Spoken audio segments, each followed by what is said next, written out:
Hi students, how are you? I hope you are fine. Today we learn 12th physics unit 4th है. Topic है root mean square value of alternating current, या फिर जिसको shortcut में कह सकते हैं आरएमएस वैल्यू ऑफ एसी. देखिए, अगर हम बात करते हैं, देखिए थोड़ा हाल से पहले अगर हम बात करें डीसी करंट की, डीसी करंट में डायरेक्ट करंट जो जाता है, करंट और वोल्टेज की वैल्यू चेंज नहीं होती भाई, वो लगातार एक जैसा ही रहता है, उसका मैग्नीट्यूड चेंज नहीं होता, प्लस माइनस का भी फर्क नहीं पड़ता, वो लगातार एक जैसा ही जाता है. तो उसके अंदर हम पावर की या हीट की वैल्यू इजीली कैलकुलेट कर सकते हैं. लेकिन अगर हम बात करें अल्टरनेटिंग करंट की, तो अल्टरनेटिंग करंट में होता क्या है भाई, लगातार जो इसकी वैल्यू है वो चेंज होती रहती है. वोल्टेज की या करंट की जो वैल्यू है लगातार क्या होती रहती है, चेंज होती रहती है. तो उस वजह से हम फिर यहाँ पे पावर की कैलकुलेशन सही नहीं कर पाएंगे. तो उसके लिए हमें एक वैल्यू निकालनी पड़ती है जिसको क्या बोलते हैं, रूट मीन स्क्वायर वैल्यू, जिसकी वजह से फिर हम क्या निकाल सकते हैं, पावर निकाल सकते हैं. लेकिन डीसी में हम डायरेक्ट निकाल सकते हैं, उसमें इजीली है निकालना. इसके लिए हमें पहले क्या निकालनी पड़ती है, रूट मीन स्क्वायर वैल्यू निकालनी पड़ती है करंट की या फिर वोल्टेज की. देखिए, पहले हम करंट की कर रहे हैं. तो root mean square value AC की हम क्या is that value of steady current है. स्टेडी मतलब एक जैसा करंट की वो वैल्यू, यानी कि कोई वैल्यू है, जिस तरह मान लीजिए 5, 10, 15, 20, 30 इस तरह से है, उनकी कोई ना कोई एक वैल्यू आएगी एक जैसी जो रहेगी, और वो उसको हम यानी कि क्या, जैसे मान लीजिए वो 15 हैं, तो उस तरह से उसकी वो स्टेडी करंट हम बोलते हैं उसको, मतलब एक जैसा करंट जो है, which would generate the same amount of heat in A given resistance.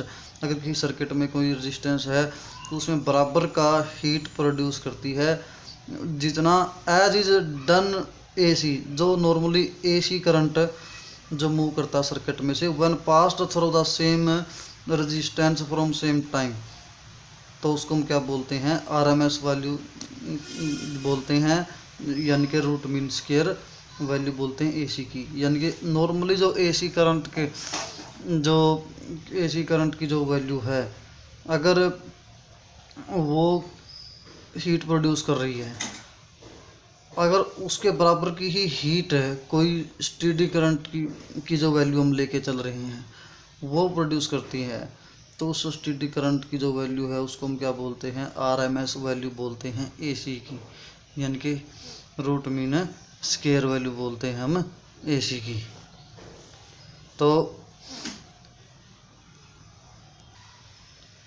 RMS value also called effective value, या फिर इसको हम कह सकते हैं भाई वर्चुअल वैल्यू ऑफ एसी. तो ये भी इसी के नाम है. तो इसको रिप्रेजेंट कर सकते हैं आई आरएमएस, या आई इफेक्टिव, या आई वर्चुअल, यानी कि वी से. तो इसकी वैल्यू कैलकुलेट करने के लिए पहले हम अल्टरनेटिंग करंट रिप्रेजेंट करते हैं. अल्टरनेटिंग करंट हम क्या लेते थे, साइन वेव से रिप्रेजेंट करते थे. आई किसी इंस्टेंट पे करंट है, आई नॉट साइन ओमेगा टी, ये क्या था, पीक वैल्यू थी करंट की. तो अब let this current flow through resistance R, उस सर्किट में रेजिस्टेंस क्या है, आर. तो स्मॉल टाइम डी टी में अमाउंट ऑफ हीट प्रोड्यूस, उसके अंदर कितनी हीट प्रोड्यूस होती है स्मॉल टाइम में, वो हीट हम यहाँ पे लेके चलते हैं. यानी हीट प्रोड्यूस का जूल का हीटिंग इफेक्ट हम 10th क्लास का जो रिजल्ट होता था वो वहाँ पढ़े हुए हैं भाई, एच बराबर आई स्क्र आर टी आता था ये रिजल्ट. तो यहाँ पे स्मॉल के लिए तो D H I square R D T. देखिए कैसे आता था, मैं साइड में करके दिखा रहा हूँ ये. यानी कि ओम्स लॉ वी क्या होता है, आई आर होता है, क्या वो क्या होता है, आई इंटू टी होता है. हीट या वर्क डन, भाई कोई पोटेंशियल डिफरेंस किसी चार्ज को कहीं से कहीं लेके जाने के लिए, भाई कोई वी क्या है, पोटेंशियल डिफरेंस, और क्यू क्या है, क्यू चार्ज, उसको इतना पोटेंशियल डिफरेंस इतने चार्ज को ले जाने के लिए लगाना पड़ता है. तो यानी कि वो क्या हो गया, वर्क हो गया. उसको वर्क किसके रूप में हो रहा है, हीट के रूप में. तो वी की जगह हम आई आर रख दें और क्यू की जगह रख दें आई टी, तो ये क्या बन गया, आई स्क्र आर टी. और स्मॉल के लिए है तो ये क्या आ गया, डी टी.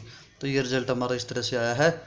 तो अब कंप्लीट साइकिल के लिए, यानी कि 0 से लेके टी तक टाइम पीरियड है, तो उसके लिए हम जब निकालेंगे तो इसके क्या कर देंगे, इंटीग्रेशन अप्लाई कर देंगे दोनों को. यहाँ एच आ जाएगा, यहाँ 0 से टी है, इसका इंटीग्रेशन करेंगे. अब इसमें आई में जो आई की वैल्यू थी वो रख देंगे हम यहाँ पे. आई की वैल्यू यहाँ पे रख दीजिए आई नोट का स्केयर, आई का स्केयर है क्योंकि ये इसका भी स्केयर हो जाएगा साइन स्केयर ओमेगा टी। अब साइन स्केयर ओमेगा टी यानी कि साइन स्केयर थीटा क्या होता है 1 माइनस कोस 2 थीटा होता है, ट्रिग्नोमेट्री का फॉर्मूला है ये। तो ये यानी कि 1 माइनस कोस 2 ओमेगा टी बटे में 2 ये फार्मूला होता है इसका। तो अब इसे खोल के रखेंगे, एक बार डी टी इसके साथ चला गया, देखिए खोल दिया, इसका 1 का अलग इंटीग्रेशन ले लिया और इस पार्ट का अलग ले लिया, 2 कॉमन था बाहर निकल गया, तो 0 से टी, तो minus cos 2 omega T 0 T इसका है। अब एक का इंटीग्रेशन करेंगे तो डी टी के अकॉर्डिंग तो टी आ जाएगा, और कोस का करते हैं तो क्या आता है भाई साइन, तो साइन 2 ओमेगा टी, और बटे में ये वाले जिसके साथ में टर्म होती है तो क्या है ये 2 ओमेगा, तो ये बटे में भी क्या आ जाएगा 2 ओमेगा नीचे आ जाएगा। अब इनकी वैल्यू रख दीजिए, एक बार टी रख दीजिए और एक बार 0, टी रखी तो टी की जगह टी, 0 रखेंगे तो 0 आ गया, फिर यहाँ पे स्मॉल टी की जगह कैपिटल टी रख दिया, फिर 0 रख दिया, तो ये तो इस तरह से 0 तो 0 हो गया, और ये बच गया हमारा। अब ओमेगा टी किसके बराबर लिया, हमने 2 पाई के बराबर, क्योंकि ओमेगा क्या होता है 2 पाई बटे टी होता है, तो ओमेगा टी की जगह हम क्या रख सकते हैं 2 पाई, तो ओमेगा टी की जगह यहाँ पे 2 पाई रखते हैं तो हमारे पास ये आ गया, तो इनके साइन 0 0, तो यहाँ पे भी क्या हो गया फिर 2 दूनी 4 पाई, और साइन का पाई से मल्टीपल कितना भी हो, चाहे 2 पाई 4 पाई 6 पाई कितना भी हो, तो वो क्या होता है 0 होता है, तो इसलिए हमारा यहाँ पे ये क्या आ जाएगा, ये वाली टर्म क्या बन गई 0, तो ये सिर्फ क्या बच गया आई नोट का स्क्वायर आर बटे में 2 इंटू में क्या आ गया टी, तो ये हमारा यहाँ पे रिजल्ट आ गया है। तो एच का अगर हम बात करते हैं भाई, ये हमने किसके लिए निकाला भाई, अल्टरनेटिंग करंट के लिए निकाला है। अल्टरनेटिंग करंट अगर कोई कांस्टेंट का या स्टेडी करंट लेके चले हम, वो स्टेडी करंट उसको हम क्या बोल देते हैं कि भाई उसकी वैल्यू वर्चुअल वैल्यू है या फिर रूट यानी कि रूट मीन स्क्वायर वैल्यू है जो आई वी से दिखाई हुई है, जो इसके बराबर का हीटिंग इफेक्ट प्रोड्यूस करता है, तो आई वी से दिखा दिया, तो इस तरह से हीट प्रोड्यूस होती है, तो एच क्या हो जाएगी फिर इसके केस में क्या ले लिया आई वी का स्क्वायर ले लिया और साथ में क्या है आर टी, तो इस तरह से हम इसका रिजल्ट निकाल। तो जैसे ही देखिए हम इनको बराबर लेते हैं, ये भी हीट हमने निकाल दी, ये हमने एक्सल अल्टरनेटिंग करंट के लिए निकाली है, और ये किसके स्टेडी करंट के लिए, स्टेडी करंट के लिए हमने करंट ये कर ले लिया वर्चुअल या आरएमएस वैल्यू ले ली इसकी, तो इसका स्केयर कर दिया। अब 3 और 4 को बराबर रख दिया दोनों, ये भी एच की वैल्यू है और ये भी अकॉर्डिंग टू स्टेटमेंट, तो ये दोनों बराबर रख दी, इसको इसके बराबर रख दिया इधर से।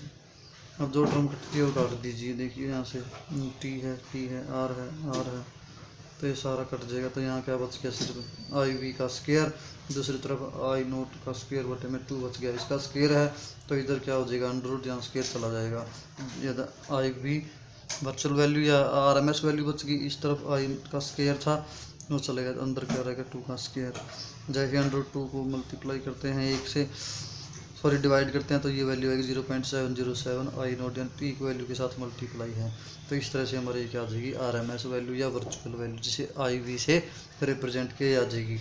तो इसका मतलब ये क्या है भाई, पीक वैल्यू का 0.707 टाइम्स है, या फिर पीक वैल्यू का 70.7% है जो हमारी आरएमएस वैल्यू है। तो इसी तरीके से हम नेक्स्ट फिर root mean square value alternating EMF के लिए भी कर रहे हैं, भी मिलता जुलता ही टॉपिक है ये, पहले हमने करंट के लिए किया, अब किसके लिए ईएमएफ या वोल्टेज के लिए। तो root mean square value of alternating EMF is defined as the value of steady voltage या ईएमएफ। अभी वहाँ पे करंट था, यहाँ पे क्या है वोल्टेज है, वो वैल्यू है स्टेडी वोल्टेज की या कांस्टेंट वोल्टेज की, which would generate the same amount of heat, बराबर की हीट जनरेट करे in the resistance in given time done by alternating EMF, जो अल्टरनेटिंग ईएमएफ प्रोड्यूस करती है उसके बराबर की हीट प्रोड्यूस करे वो स्टेडी वोल्टेज, उस स्टेडी वोल्टेज को हम क्या बोलते हैं, उस एक जैसी वोल्टेज को हम क्या बोलते हैं आरएमएस वोल्टेज ऑफ अल्टरनेटिंग, यानी कि अल्टरनेटिंग ईएमएफ की आरएमएस वोल्टेज है वो। तो इसको हम क्या कह सकते हैं उसी तरीके से भाई इफेक्टिव वैल्यू कह सकते हैं या वर्चुअल वैल्यू कह सकते हैं या फिर आरएमएस वैल्यू कह सकते हैं, डिनोट करते हैं ई आरएमएस ई इफेक्टिव या ई वी से। उसी तरह जैसे हम पोटेंशियल को यानी कि ई को ईएमएफ को दिखाते हैं तो E equal to E naught sine omega T. Small amount heat produce करने के लिए उसी तरीके डी एच पिछले टॉपिक में उन्होंने निकाला है, क्या होता है आई स्क्वायर आर डी टी होता है। और आई का पोटेंशियल के साथ यानी कि ईएमएफ के साथ क्या रिलेशन होता है, आई क्या होता है वी बटे आर, और वी की जगह हमारे पास पोटेंशियल क्या है यहाँ पे ई है, तो यानी कि ई बटे आर, और आई का स्क्वायर है तो ई का स्क्वायर बटे आर का स्क्वायर। तो इस तरह से इसका स्क्वायर जब हम करते हैं तो इस तरह से हम इसका यहाँ पे स्क्वायर निकालते हैं। देखिए तो यहाँ पर अगर हम इसकी ई का स्क्वायर बटे में आर का स्क्वायर, इधर आर है, आर से एक आर कैंसिल हो गया तो ई का स्क्वायर बटे आर डी टी, तो ये हमारी वैल्यू किसकी आ जाएगी डी एच की। तब डी एच की वैल्यू ई है, ई की जगह हम क्या रख देंगे फिर ई नोट साइन ओमेगा टी, ये रख दिया, इसका क्या कर दिया स्क्वायर कर दिया बटे में आर इंटू डी टी। अब ई का स्क्वायर ये अलग रख लिया बटे में आर है, साइन स्क्वायर ओमेगा टी का अलग स्क्वायर कर दिया। तो अब कंप्लीट साइकिल क्या है 0 से t तक है, तो इसके मतलब कि कंप्लीट एच आ जाएगी, तो इंटीग्रेशन अप्लाई कर दिया एच यहाँ पे 0 से लेके t तक। उसी तरीके से करंट वाला की तरह ये भी ई 0 का स्क्वायर बटे में आर बाहर निकाल दिया, साइन स्क्वायर को ओमेगा टी को हम क्या रख सकते हैं 1 माइनस कोस 2 ओमेगा टी बटे में 2, पिछले टॉपिक में बताया अभी, तो इस तरह से लिख सकते हैं। अब इसको खोल लेंगे तो इधर डी टी, अंदर ये क्या बच गया कोस 2 ओमेगा 2 डी टी, 2 यहाँ बाहर निकाल दिया। तो अब इसका यहाँ क्या बच गया, इसकी इंटीग्रेशन करेंगे तो टी आ जाएगा, और इस कोस का करेंगे तो साइन 2 ओमेगा टी बटे में 2 ओमेगा आ जाएगा। एक बार टी रख देंगे, एक बार 0, टी रख दिया इधर और एक बार 0, फिर माइनस इसकी जगह कैपिटल टी रखा, फिर 0 रखी, तो ये आ जाएगा। तो ये 0, तो और ये भी क्या है इसकी जगह ओमेगा टी की जगह 2 पाई रख देंगे, तो इधर 2 पाई, तो ये क्या बन गया 4 पाई बच गया, साइन 4 पाई क्या है 0, तो ये भी क्या है 0, बच गया सिर्फ ये वाला, यानी कि ई रोड का square but 2r into T, तो ये हमारी वैल्यू आ गई एच की। अब उसी तरीके से ये अल्टरनेटिंग ईएमएफ के लिए आई है, अगर स्टेडी ईएमएफ के लिए हम निकालें और उसके यानी कि ई की वैल्यू क्या है ई वी, यानी कि वर्चुअल वैल्यूज़ ई वी से रिप्रेजेंट किया है, वर्चुअल कहें इफेक्टिव कहें या आरएमएस कहें, तीनों एक ही चीज़ के नाम है। तो E V is the RMS value of alternating EMF, तो इसका मतलब क्या है ये भी उसके बराबर की ही हीट प्रोड्यूस करेगी जो अल्टरनेटिंग ईएमएफ ने प्रोड्यूस करी है, तो यानी कि एच फिर क्या आ जाएगा इसका स्क्वायर बटे में, और टाइम कितना है कैपिटल टी। अब 4 और 3 को क्या कर देंगे हम बराबर रख देंगे, क्योंकि दोनों स्टेटमेंट के अकॉर्डिंग क्या है बराबर हैं। तो अब ये क्या रख देंगे इस इक्वेशन को इस रिजल्ट के बराबर रख दिया, तो यहाँ पे कैंसिल क्या हो रहा है टी से टी कैंसिल, नीचे आर से आर कैंसिल, क्या बच गया ई वी का स्क्वायर, और इस तरफ क्या बच गया ई नोट का स्क्वायर बटे में 2। अब इसका स्क्वायर है अंडर रूट इधर भी कर दो, इधर भी, इधर स्क्वायर चला जाएगा, ई बच गया, इधर क्या बच गया ई नोट ऊपर और नीचे क्या आ गया अंडर 2, तो 0.707 ई नोट, यानी पीक वैल्यू का मल्टीपल है। जैसे करंट का आया था वहाँ पे सिर्फ यहाँ पे करंट था, यहाँ पे क्या है ईएमएफ है, तो इसका मतलब ई वी क्या है 70.7% ऑफ ई नोट, यानी पीक वैल्यू का। तो इस तरह से हम इसकी निकाल सकते हैं वैल्यू जो अल्टरनेटिंग ईएमएफ की है, तो वो क्या है पीक मतलब कि जो इसकी आरएमएस वैल्यू है, तो उस पीक वैल्यू का क्या है 0.70 टाइम्स है। तो ये दोनों टॉपिक इस तरह से हमारे हो जाएंगे। Thank you, have a nice day.